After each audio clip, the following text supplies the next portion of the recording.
jemaat yang dikasihi Tuhan, mari kita siapkan hati kita untuk mendengarkan firman Tuhan. Mari kita naikkan pujian berikut ini.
Shalom Bapak Ibu Saudara yang kekasih dalam nama Tuhan Yesus.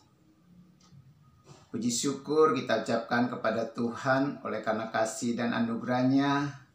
Kita boleh kembali bertemu di dalam ibadah online tengah minggu ini. Saya percaya jemaat Tuhan semua dalam perlindungan dan pemeliharaan Tuhan. Mari sebelum kita mendengarkan firman Tuhan, kita tundukkan kepala, kita mau satukan hati, kita mau berdoa. Tuhan Yesus, malam hari ini kami mengucap syukur dan terima kasih kepadamu ya Tuhan.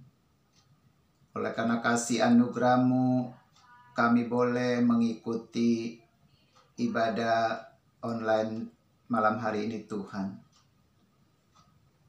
Kami mau siapkan hati kami mau siapkan telinga kami, pikiran kami, bahkan segenap hidup kami Tuhan, untuk duduk diam mendengarkan firman-Mu Tuhan. Urapi hamba-Mu yang akan menyampaikan kebenaran-Mu.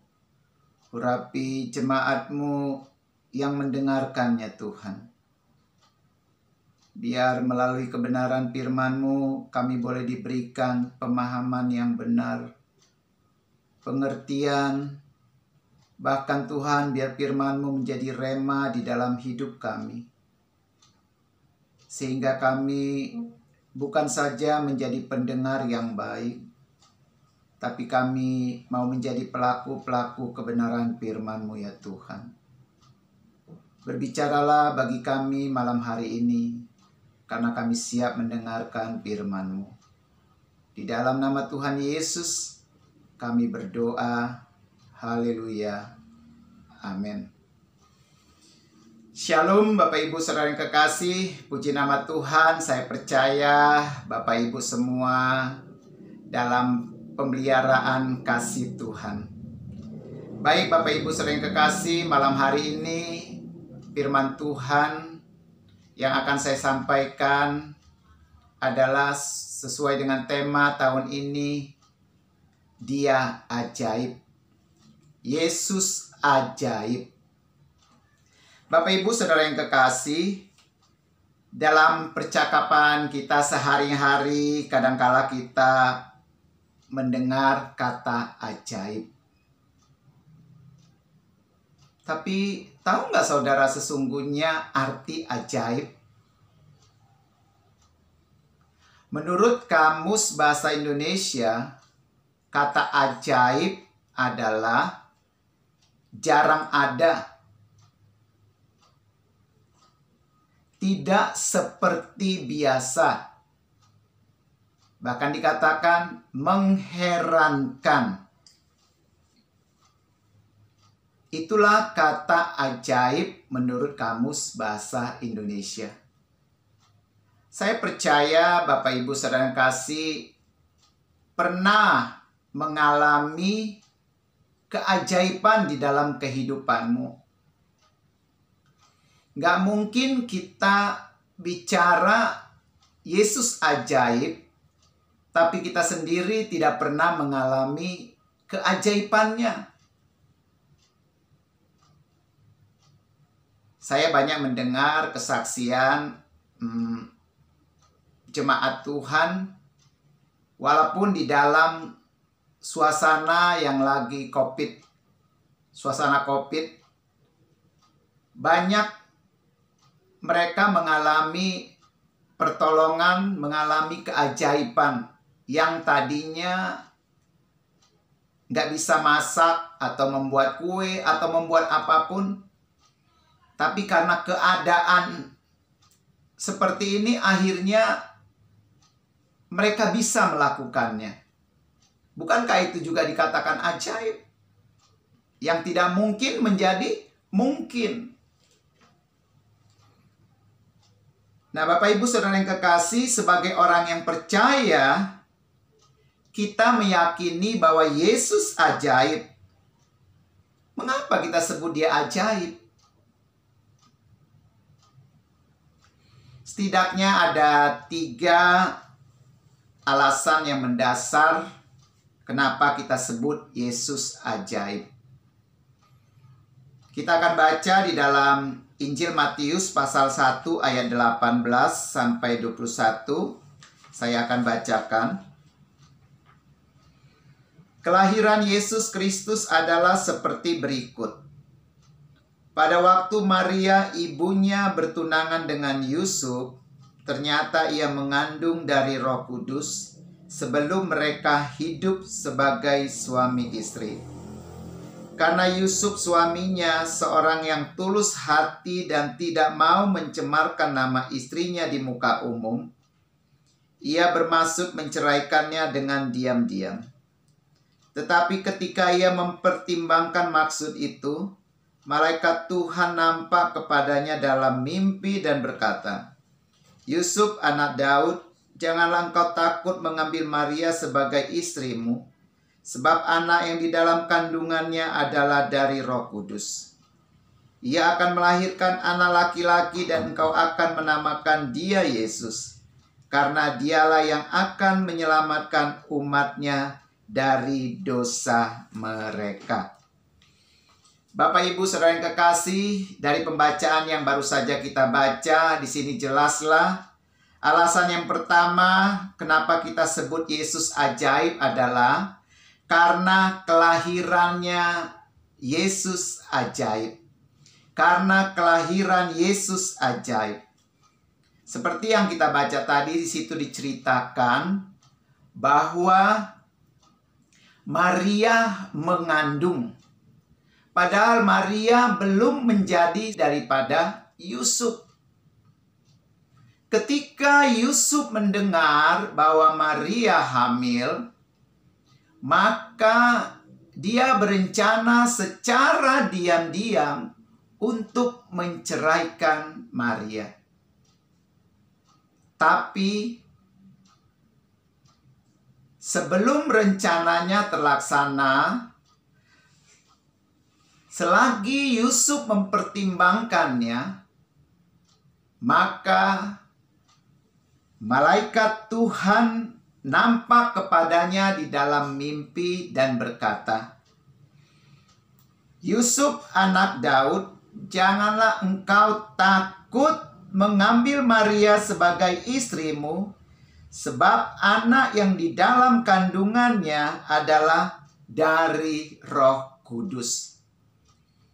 Nah, alasan pertama adalah kelahiran Yesus ajaib. Karena Bapak Ibu saudara yang kasih, normalnya seorang anak itu lahir karena ada hubungan antara suami istri yang sudah menikah. Lalu si istri hamil dan melahirkan anak. Tapi di sini jelas berbeda dengan kelahiran Yesus. Maria mengandung dari Roh Kudus. Maria seorang yang masih perawan. Tapi Allah menempatkan benih ke dalam kandungan Maria, sehingga lahirlah yang disebut Yesus ke dalam dunia ini. Itulah makanya saya katakan bahwa kelahirannya ajaib, karena dari Roh Kudus, bukan dari hubungan antara suami istri. Nah, yang kedua, Bapak Ibu saudara yang kekasih, perbuatannya ajaib.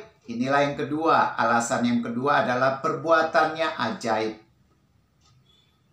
Bapak Ibu saudara yang kekasih, kalau saudara baca Alkitab, saudara bisa melihat selama Yesus di muka bumi, Yesus banyak sekali melakukan perbuatan-perbuatannya yang ajaib. Salah satu perbuatannya ajaib adalah yang terdapat di dalam Yohanes pasal 9 ayat 1 sampai 14. Di situ dikatakan bahwa Yesus menyembuhkan orang yang buta sejak lahir.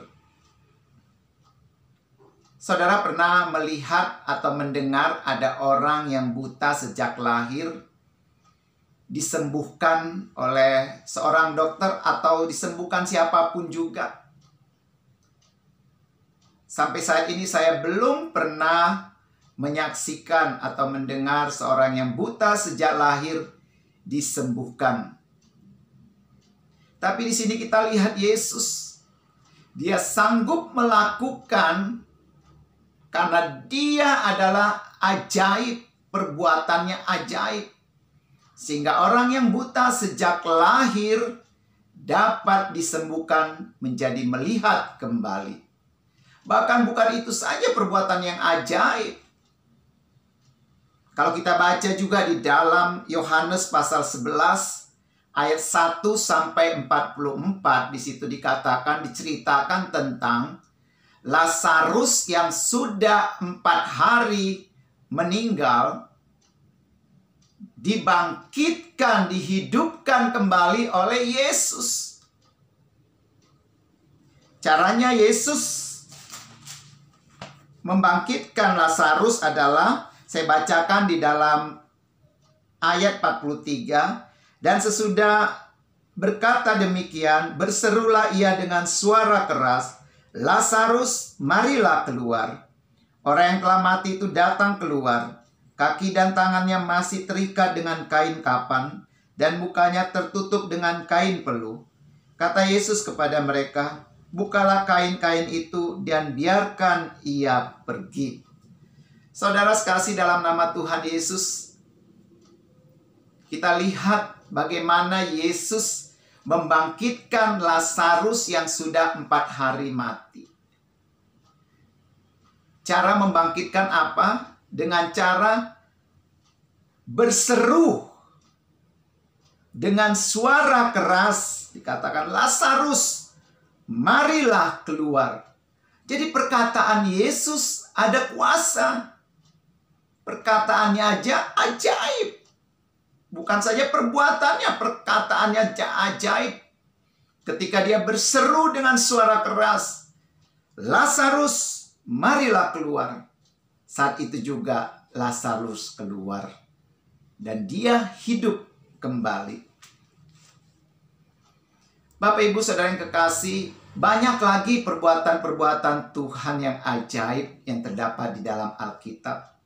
Yang tidak bisa dilakukan oleh manusia biasa. Kecuali atas seizin Tuhan. Di antaranya adalah lagi Yesus memberi makan dengan 5 roti dan 2 ikan. Sehingga orang bisa diberi makan sebanyak 5.000 orang. Bukankah ini perbuatan yang ajaib? Ada nggak kita melihat ada orang punya 5 roti dan 2 ikan, lalu dikasih makan, nggak usah 5.000 orang. 50 orang aja nggak mungkin, cuma 5 roti dan 2 ikan. Tapi Yesus mampu melakukan ini. Karena apa? Karena dia ajaib. Perbuatannya ajaib. Kuasanya ajaib.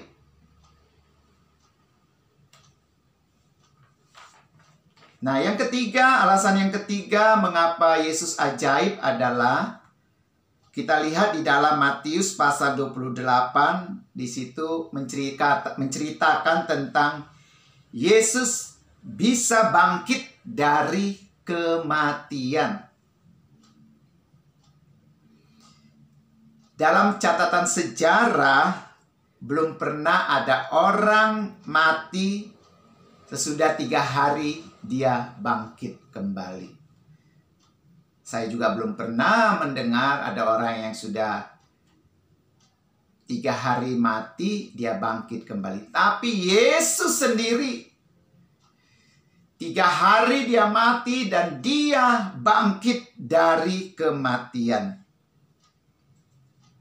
Tuhan Yesus sudah 3 hari lalu bangkit dan naik ke surga.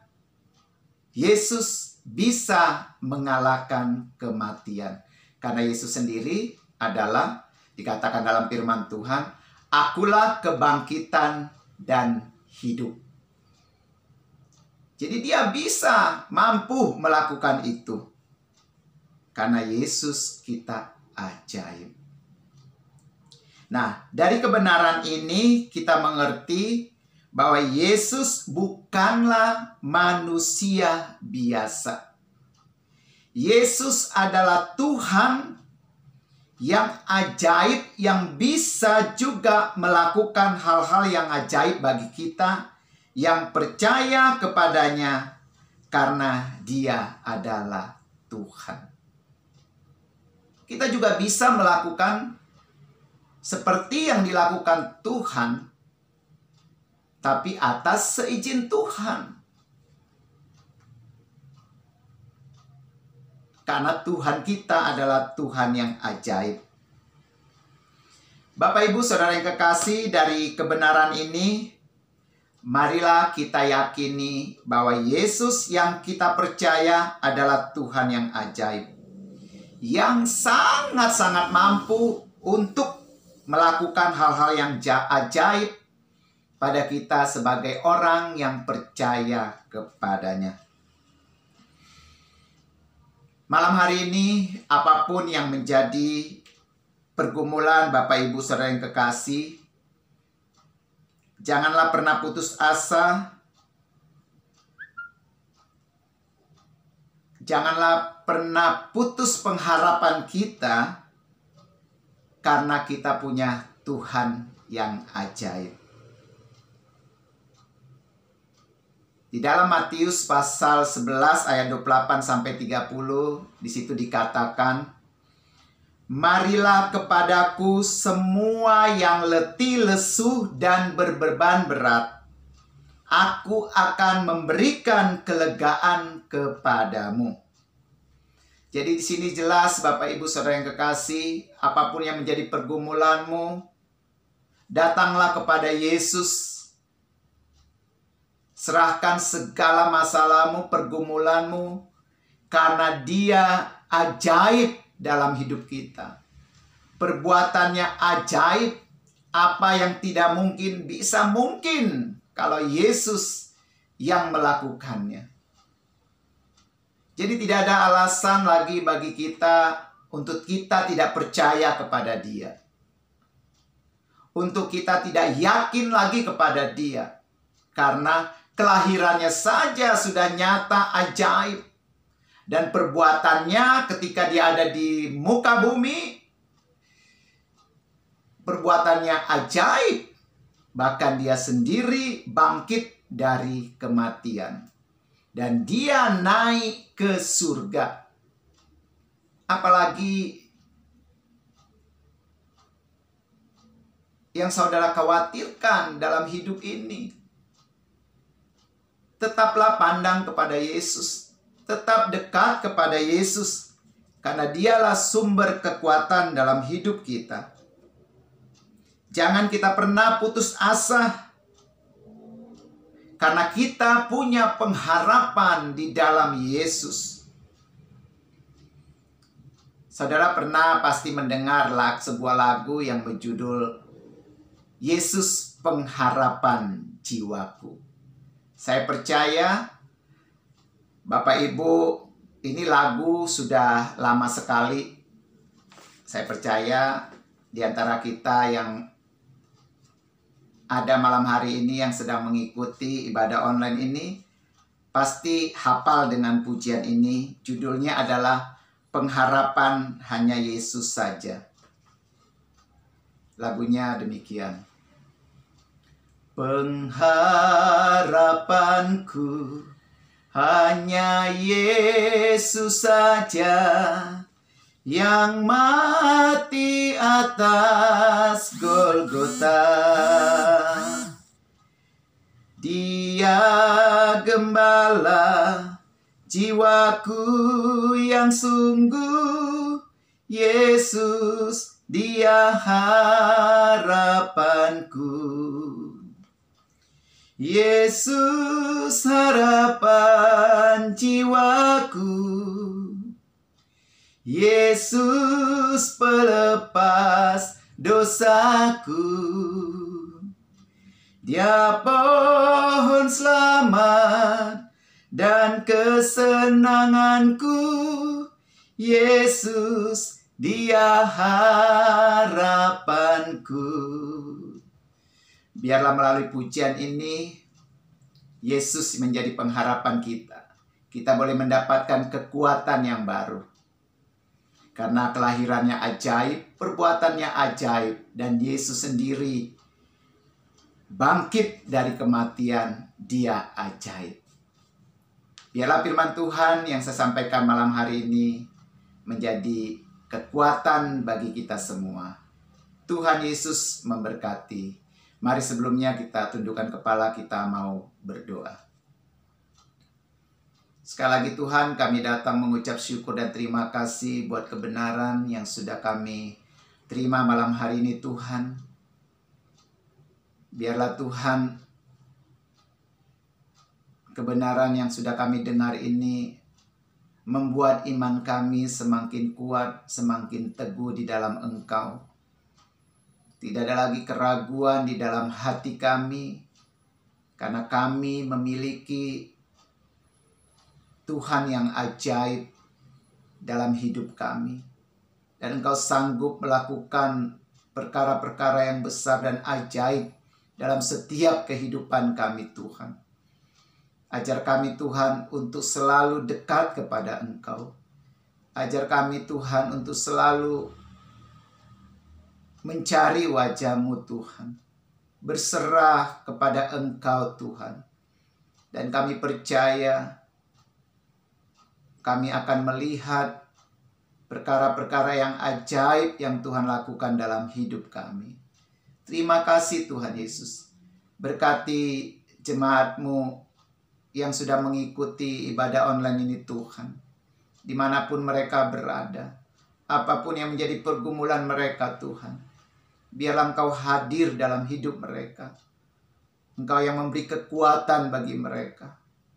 Biar iman mereka semakin bertumbuh di dalam Engkau.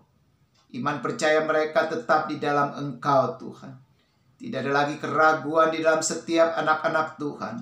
Karena Engkau Yesus ajaib Tuhan. Terima kasih Tuhan Yesus, terima kasih. Terpujilah di nama-Mu. Hanya di dalam nama Tuhan Yesus kami berdoa dan mengucap syukur. Haleluya. Amin.